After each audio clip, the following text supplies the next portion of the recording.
I'm Willa from the BookPeople Team Press Corps, and I'll be reading from the Absolutely True Diary of a Part-Time Indian by Sherman Alexie. After Oscar died, I was so depressed that I thought about crawling into a hole and disappearing forever. But Rowdy talked me out of it.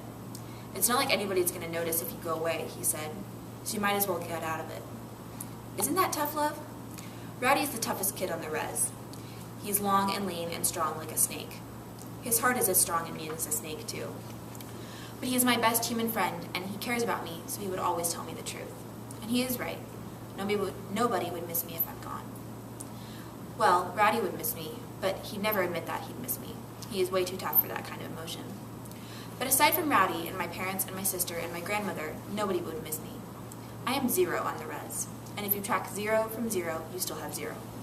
So what's the point of subtracting when the answer is always the same? So I gut it out. I have to, I guess, especially since Rowdy is having one of the worst summers of his life. His father is drinking hard and throwing hard punches, so Rowdy and his mother are always walking around with bruised and bloody faces. It's war paint, Rowdy always says. It just makes me look tougher. And I suppose it does make him look tougher, because Rowdy never tries to hide his wounds.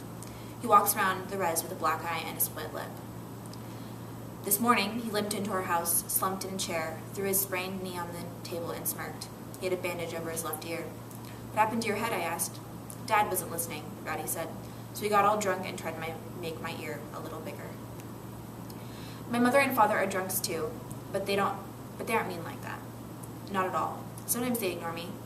Sometimes they yell at me, but they never, ever, never, ever hit me. I've never even been spanked, really.